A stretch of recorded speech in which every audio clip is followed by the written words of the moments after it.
A few weeks ago, Apple released new versions of their very own lineup of displays, and for both the regular Apple Studio Display and the higher-end Studio Display XDR, there's actually just a single question we have to answer. Are they worth their exorbitant price tags? For the Studio Display, on paper it's actually pretty obvious if you know a little bit about technology, since $1,600 at the time of filming for a 60Hz IPS is a bit, well, let's say ambitious. For the XDR, however, well, it's $3,300, but with its 5K resolution, insane advertised brightness and supposed pro features and focus, I'm not going to lie, it does sound attractive if you are making money in a visual profession. I had the chance to test and try both of these beauties for a little bit. We did some measurements and I'm both surprised but also disappointed. So how about we get into it? We have quite a bit to talk about. Let's start right away with something that left me positively surprised and something you cannot read out of a spec sheet.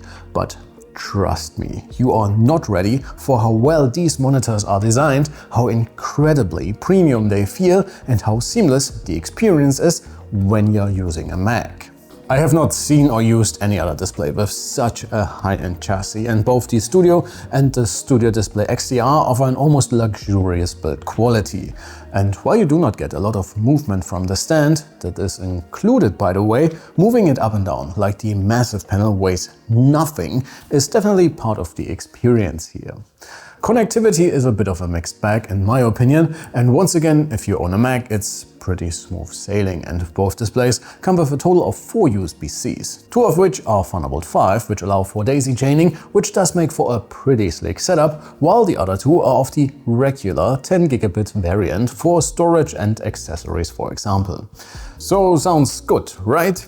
Yeah, kinda, but getting these connected properly to Windows laptops was barely crowned with success, and not having an HDMI on at least the XDR display would be a deal breaker for me as a professional, since I often connect my camera when recording myself, for example. But this is subjective, and whether the overall selection bothers you or not will depend on your workflows. Another very positive surprise are the speakers, and similar to Apple's laptops, what you're getting out of the 27-inch panels is incredibly impressive, and it's again something you don't find on almost all displays out there, no matter how much you pay.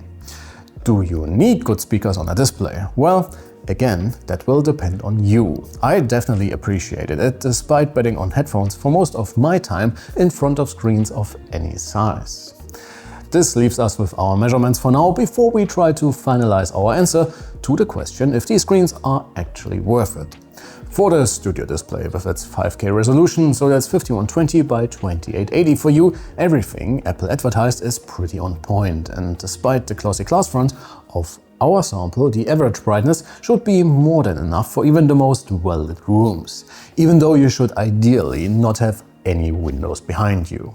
Color gamut coverage and factory calibration are also very solid and fit the premium price tag somewhat, but that 60Hz refresh rate, especially for something that should give you the smoothest overall user experience possible, it's definitely quite the head scratcher and a pretty odd choice. For the XDR, you're basically getting the same panel specification, but Apple bumps up the refresh rate to 120Hz and adds a mini LED backlight for proper local dimming, and we have also been able to test the nano texture option, which effectively eliminates all reflections, which in tandem with the higher brightness makes the XDR a bit more versatile when it comes to placement.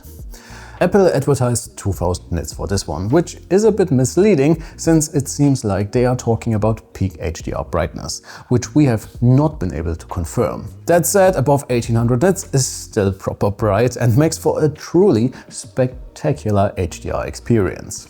For a full white picture, you still get above 900 nits and about 530 in SDR, which is still plenty bright and should hardly be something you would actually need when using this one professionally for photo editing or non-HDR video workflows. Color accuracy from the factory is a bit disappointing though, especially again for a Pro display, and you can easily find displays for a fraction of the price that do better, be it out of the factory or when doing your own calibration, which you probably will do when your monthly income depends on what you are seeing. So are the Studio displays worth their pretty eye-watering respective sticker prices? Well, if you have the money to spend and want something that looks simply fantastic and works seamlessly with your shiny MacBook, you will hardly find something on the market that can keep up with the Studio display. Sure, the 60Hz refresh rate will be a deal breaker for a lot of you, and it would also be for me personally. But frankly speaking, some people just don't care for various reasons, but you should also be aware that you can get 4K and even some 5K displays for less and sometimes even for a lot less, which offer a similar visual experience. But again, you will have to make compromises regarding overall build quality, material selection and definitely speakers, and hardly any competitors come with cameras if you are into that sort of thing. But what about the XDR? That's a tough one, since, well, it's a truly remarkable display, and catching up on some of my favorites on Apple TV left me incredibly impressed. But in the end, I have my TV and a couch for that, and for my workflows for the channel, Apple's supposed Pro display left me wanting quite a bit. Again, the HDMI situation is subjective, but things like having to create a custom sRGB display profile with only fixed brightness feels incredibly cumbersome.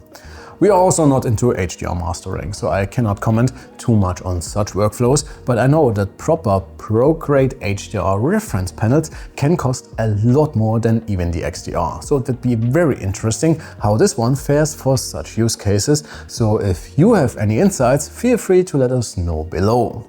Again, everything I like about the regular model still holds true for the XDR, but if I would personally want to spend that much for a beautiful display with probably the best built-in speakers on the market and for an HDR movie watching experience that will make all of your friends jealous, well, probably not. As you might notice, I cannot really make up my mind about these, and while I personally would not want to spend the money for either the regular Studio display or the XDR, I can understand why others would. And as long as you are aware of their limitations and still want one, you will probably not be disappointed. But again, I'm sure you all have your opinions here as well, and I really can't wait to hear them, so please sound off below. Thanks a ton for watching, folks. Make sure to leave a like and sub on your way out, and maybe check out our MacBook video in which we tested all the new 2026 models. It's a good one, I promise. My name is Alex, you have been incredible as always, and I can't wait to see you all in the next one. Take care.